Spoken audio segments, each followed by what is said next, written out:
Okay, today we're going to do my August wrap-up. So I read a lot of books. I'm probably not going to talk about all of them, but I could tell you all the ones I read. You can go to my Goodreads, which is just /LThinks, and check out if I wrote a little review, how I thought about them, etc. My lighting is a situation today because it is storming, but I have been on vacation and I haven't filmed in forever, so we're going to do this right now. Anyway, let's first talk about stats. So I'm trying to reduce my physical TBR. Now, not every book I read is from my physical TBR. In fact, a lot of the books I read, I get from the library. In the month of August, I bought books at full price, which is a very strange thing for me to do, but I had some Barnes & Noble gift cards. I got the whole Murderbot series of everything that's come out so far. So I had already read the first 2 books, All Systems Red and Artificial Condition. And then during the month of August, I read Rogue Protocol and Exit Strategy. And I am in the middle of Network Effect, and I have not read Fugitive Telemetry.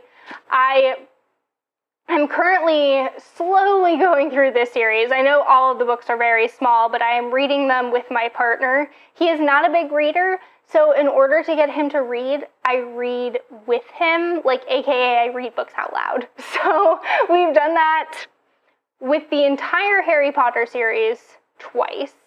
One of them was on a long road trip we took that was 3 months after I graduated from college. And then we have read the entire Poppy War series by R.F. Kuang like that, and we are currently reading the Murderbot series like that, and we're actually also reading Mistborn, but First Era right now, but I am not reading those out loud because I have listened to those before as audiobooks, and I think the audiobooks by Michael Kramer are just so well done, and I know that I cannot compare to him as a voice actor, so we are listening to those together. But that started in September, so that doesn't really have anything to do with what's going on right now, but this feels like a chatty video. We're hanging out, we're vibing. Anyway, so then I read quite a number of books off of my TBR in the month of August. I obviously acquired, out of the 6 I acquired, 4 of them are no longer on my TBR. I also read Ghochar, A Fist or a Heart, and The Emissary, which I did a 3 mini review type situation for, so I'll link those above. I will just say that Ghochar was interesting. I liked that one. They were all novellas in translation from different parts of the world. A Fist or a Heart had an elderly protagonist and a younger protagonist, and it was kind of about their relationship, kind of about grief, kind of about the aging process, and had a very strange ending. And A Fist or a Heart was also about an elderly protagonist and a younger protagonist in a dystopian type world in Japan, where Japan is cut off from the rest of the world, and elderly people are strong and maybe live forever, and when younger generations are born, they are very frail. So it's a great grandfather taking care of his grandchild, but there's a lot more going on. In fact, my problem with the book was that there was too much going on, so I don't totally recommend it. I would have a hard time figuring out who I would recommend it to. A Fist or a Heart, you could go either way. I think that I wouldn't dissuade you from reading it if it sounds intriguing to you, but I wouldn't push it on you if the premise didn't sound interesting, and there's not much of a premise to begin with. So, and then Ghochar is about family dynamics. When a group of family comes into wealth, there's something very satirical about it. This idea of family always coming first and how money changes things, and your protagonist is very bizarre and has interesting ideas of how dynamics between people should work. As an example, he thinks that there's something godly about his server at a coffee shop he goes to, and the ending, I didn't catch what the author was doing, and then I read reviews and kind of re-listened to it, and I think I got what was happening, but that one was really intriguing. I really liked the family dynamics. Of all the books, of all those 3 books, that's the one that I still remember currently. So I would recommend that one. I also, for short novellas, read Sin. Sin is a Puppy That Follows You Home. This is translated from the Hausa. It is by a Nigerian author. Apparently in the 1980s, there became a big phenomenon of authors writing kind of soap opera type books in the Hausa language, and this is supposed to be one of the best ones.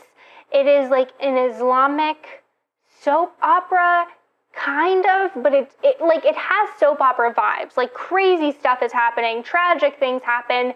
It's not like we dive into the emotions of the characters. Like, we're not convinced to care too much about what's going on. It's more of like it's not a parable, but it feels like a parable. Like, you're really told the morals of things and how you should go, and it's like really letting you know karma's a bitch. Like, everything's very on the nose, which I had fun while reading it, but there wasn't anything that stuck out to me in the reading experience.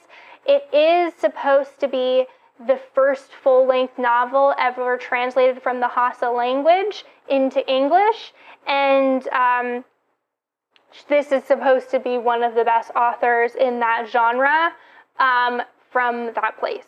So if that sounds interesting to you, you could try to get your hands on this. This was a hard book to find and get my hands on. It's out of print. But yeah, it was intriguing. Okay. Next, let's talk about Mexican Gothic. So this book took me a month to read. I almost DNF'd it so many times.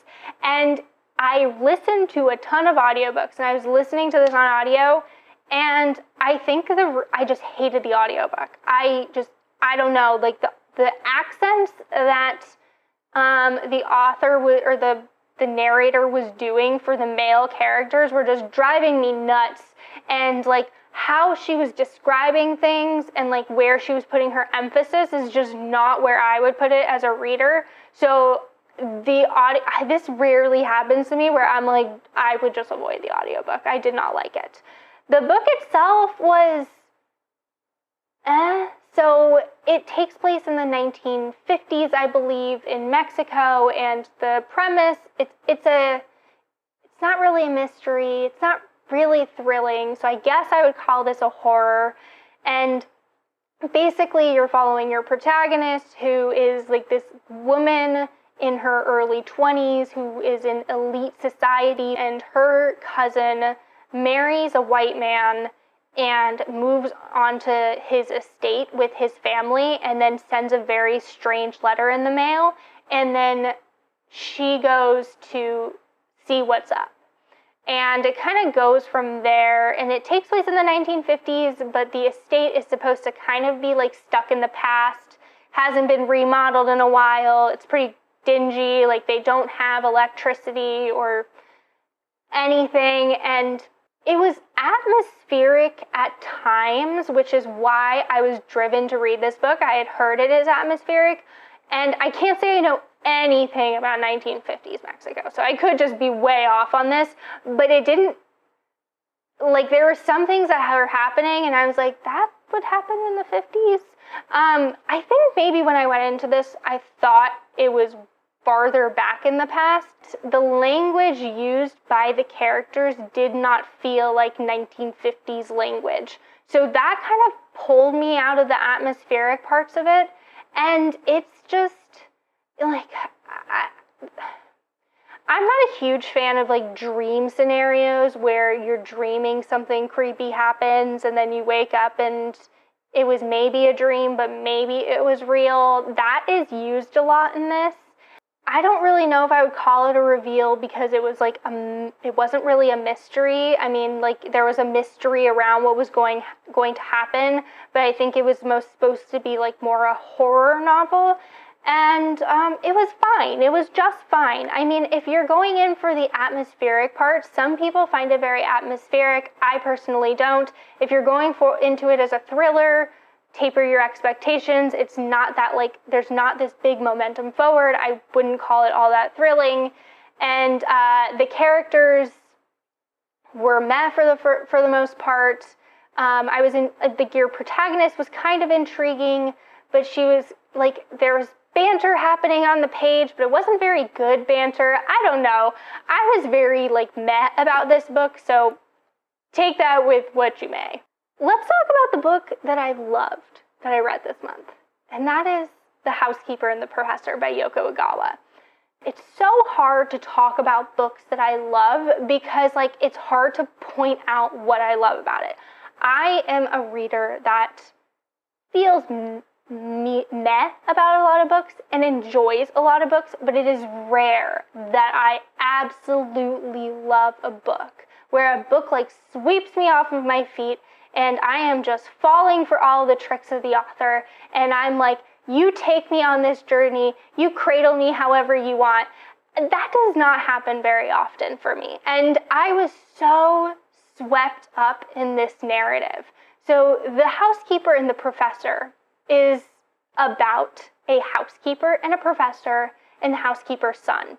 And the professor is an older man who had some sort of brain injury earlier on in life and can only has 80 minutes of memory at a time. So every time the housekeeper comes, he's relearning her. And he is a professor of mathematics, and he is so passionate about math, and his passion about math spreads to the housekeeper, spreads to the housekeeper's son, and it's just about their relationship, in a relationship where you have to kind of like, where one person never feels the same sort of intimacy to you because they can't remember you, but they remember it. So they feel this like very intimate connection to him in a way that he doesn't experience it with them.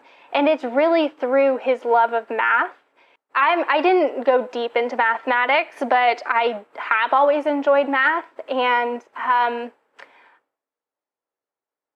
don't know if you have to like math to like this book. I don't personally think that you do. I think some of the beauty of this book is you're taking a science that is known to be so discrete. You know, one of the things I liked about math when I was growing up is that there was always an answer. You were looking for a specific answer to the question, and that wasn't the case in other classes. And he looks at it in more of a, look at the beauty of numbers, look at the theorems behind it. There are many ways to solve a problem, and there's such like a creative and touching look at mathematics that I think would be interesting to people who even don't enjoy math. There's their relationship with math, there's a relationship with baseball, there's a relationship of just being in his home and like taking care of him, and the professor really loving children and loving the housekeeper's son. It's one of those books where I started listening to the audiobook, and within pages, I just knew I was going to love it. I was just so charmed by it. And Yoko Ogawa's backlist is like so diverse in like genre that she writes in, so I'm very intrigued to read more from her. I absolutely loved this book. I think that if you are thinking about reading it, you should definitely pick it up. Let's go into Flames by Robbie Arnott. So this takes place in Tasmania, which is where the author is from. I have such a hard time trying to describe the plot. It starts out with this brother and sister who are in their 20s, and the mother dies. The mother is dead, and they are coping with that. And the brother copes by attempting to make a coffin for the sister for when she dies. she finds out he's making a coffin and dips. This is a book that is like, if you're ever questioning what magical realism is, because I'm always like, what is magical realism? It's just like, sometimes there's magical things that happen in a book, but I wouldn't really classify it as magical realism. There's a chicken outside my window right now. Anyway, moving on.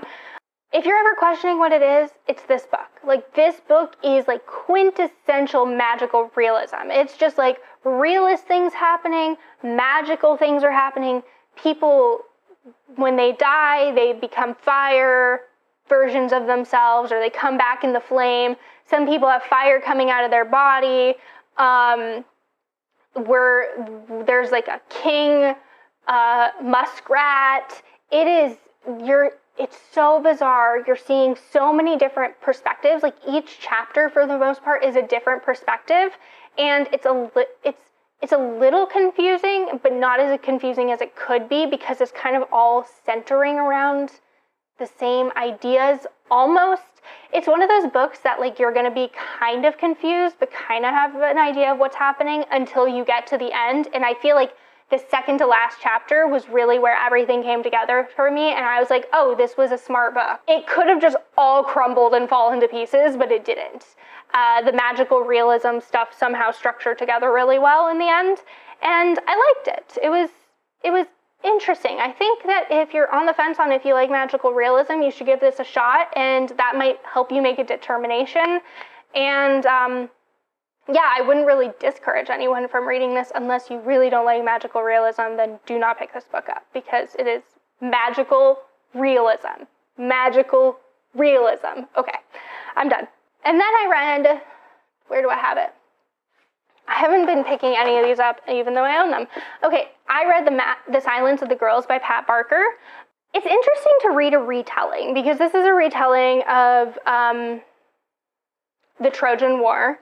And I've never read I'm going to put this down. Okay.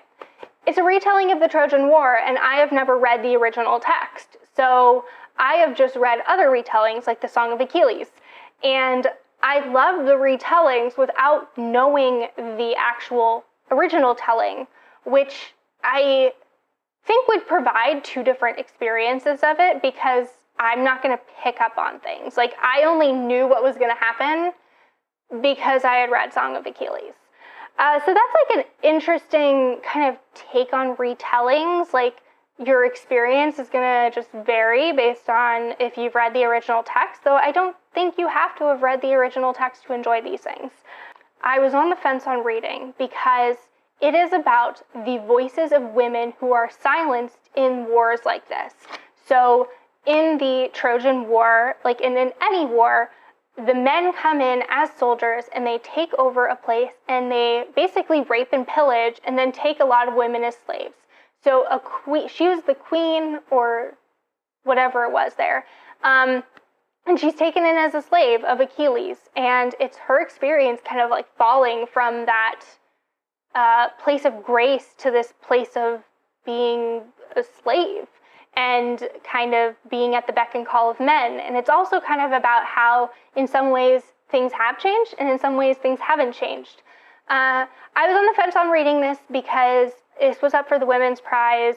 And some people didn't like this because they said it focused on Achilles too much. There was too much of Achilles' perspective, which I will agree there is Achilles' perspective in here. I don't think that you could get away from that and still tell the full story in a way that people who haven't read the original text could appreciate it. Because you have to know what's going on with Achilles to know the fate of his slaves. This is a book that the experience of reading it, I listened to it as an audiobook. I found it was really well plotted. I was really intrigued the entire time. I can't really recollect it now in the same capacity. I don't have the emotion for it that I did have while I was reading it. But I found, I don't know what that was. But I found it was a really solid read, and I really enjoyed the experience of actually reading it. I think that having read Song of Achilles first, I wanted the characters to be who they were in that book, which obviously wasn't going to happen because it's two people's different idea of these classics. It does make me more interested to read the original text to kind of see where the differentiations are happening. There is also there was overt queerness in Song of Achilles, and there was queer undertones of the relationship between Patroclus and Achilles in this book as well. She is a slave of Achilles, and he has his way with her as he can as her master. So there are rape scenes on the page. They're not brutal. I shouldn't say that. They're not described. They're not heavily described, but that happens on the page here. So just something to keep in mind. But I really enjoyed the book. And yeah, if you're into retellings, I would recommend it. I would just taper your expectations if you think it's just going to be about the women, because it's really not. And there aren't really many other characters besides Prestes. I listened to the audiobook. I don't even remember how to say her name. But the main slave of Achilles that you're following. You're not following a ton of women. You're following her specifically. So it's not like the chorus of women that I think people wanted it to be. But there is 1,000 Ships by Natalie Haynes, which I have been told or had seen is like that. And that I'm also very excited to read, and is on my TBR. So I also DNF'd a few books. I'm not really going to talk about them. Magic for Beginners by Kelly Link. This was on my TBR, and I got through all the short stories, but the last one, and I was just over them. I was just like, it's like weird fiction, but like, I don't know. For me, weird fiction is so hard because it's kind of genreless. It's just like weird shit happens, and there's something kind of magical realism about it, but there's also something kind of horror about it. And I like it very specifically, and I want that to be short stories. So some of the short stories in here were like 50 pages, way too long for weird fiction for me. Like, it was almost like mundane weird. I don't know. It was fine. I was just like over them and didn't want to keep reading them, and so I just didn't finish the last story. I also DNF'd, which was on my September TBR, but I started it at the end of August. What Is Not Yours Is Not Yours by Helen Oyeyemi, another short story collection, and I had a feeling I wasn't going to like it. I read the first two. They're supposed to kind of like connect in the end. Again, something like mundane about them. Like, I want my short stories to pack a punch. I want them to be interesting. I want you to focus in on something and really grind into that topic. And I don't want to have a lot of characters, and I don't want to see like the mundane parts of someone's life. Like, that's not what a short story is for me. I want it to be interesting, and I was just bored. And so with What Is Not Yours Is Not Yours, there was some sort of like intelligence behind the stories. Like, I saw what she was doing, and I was like, I get you, but I'm just not enjoying this. So I will try something else by Helen Oyeyemi, but that just didn't work for me. Okay, that's all the books that I owned that I read, which means I brought 6 books onto my TBR. I removed 14 books from my TBR, and so I started with 170 books on my TBR. I ended with 162, so I dropped it down a little bit. Spoiler, September is not going to be like that. It's fine. We work with what we're doing. And then I read Cultish, which I had a video about cults. I will link it above. It was fine. It's a nonfiction about cultish language. And Amanda Montell, the author of the book, is a linguist, and she kind of looks at things more through the linguist lens.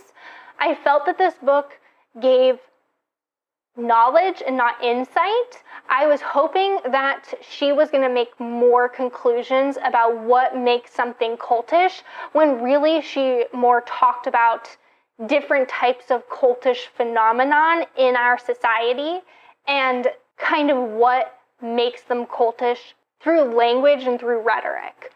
And yeah, so I did a video on that. I'll link it.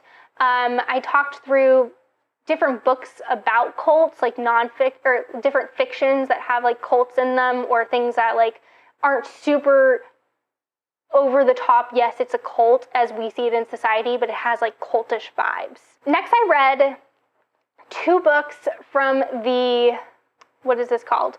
The Wicked Villain series by Katee Roberts, which is, you take Disney villains and like the good and the villains from the series, you age them up, you put them in this kind of dank, dark, seedy city, and you throw in a lot of BDSM and very little plot, and that is these novellas. I've already read the first one, and so I read Learn My Lesson, which is between Hades, who kind of like runs this like underground BDSM sex bar. I don't know what to call it.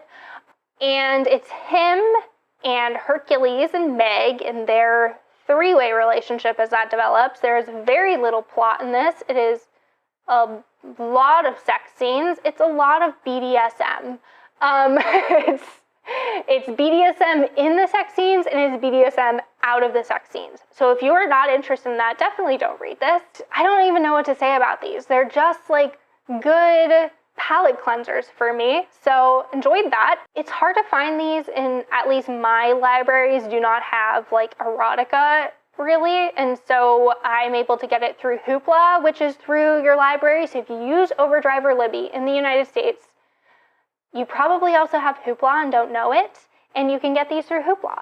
So I would recommend checking into that. Even if you don't want to read these, you should look into Hoopla.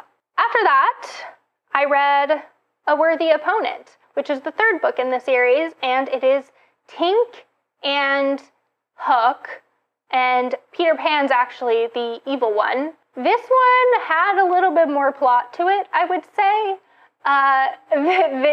There's something I find this in a lot of romance, and especially novellas, where there's really no space for the relationship to develop. It's kind of like insta-love-ish, and it's like they've known each other for 3 days, and they're like, "You're always like this," or "I've felt this way about you my whole life." And it's very grandiose and over the top, which I find a little annoying, but I'm not going to complain about when I read this type of thing. And the Tink and Hook one was like a lot more angsty and depressing, and there was like, she was in like basically like a hostage relationship situation with Peter Pan, and it kind of goes into like that background a little bit more. So it's not like, yay, and everything's great. It's not like that. I also read Emma, which I did a reading vlog on, so I'm not going to chat about it too much. I am intrigued to read more Jane Austen, but I do not see it happening anytime soon. It was fun to read. It was kind of like a ride of emotions of reading it. I went through liking it to being bored to liking it again. It's really like a character study and a study of people and class. I don't know if I need to explain this. I feel like a lot of people know what kind of Jane Austen's vibe is. But yeah, it was fine. And that's everything I read. So I've been talking forever. I'm hopefully going to make this video shorter than my recording of it. So let me know if you've read these. Are there any books that you would recommend to me based on my recommendations to you? Do any of these sound intriguing to you? Let me know in the comments below. And until next time, happy reading.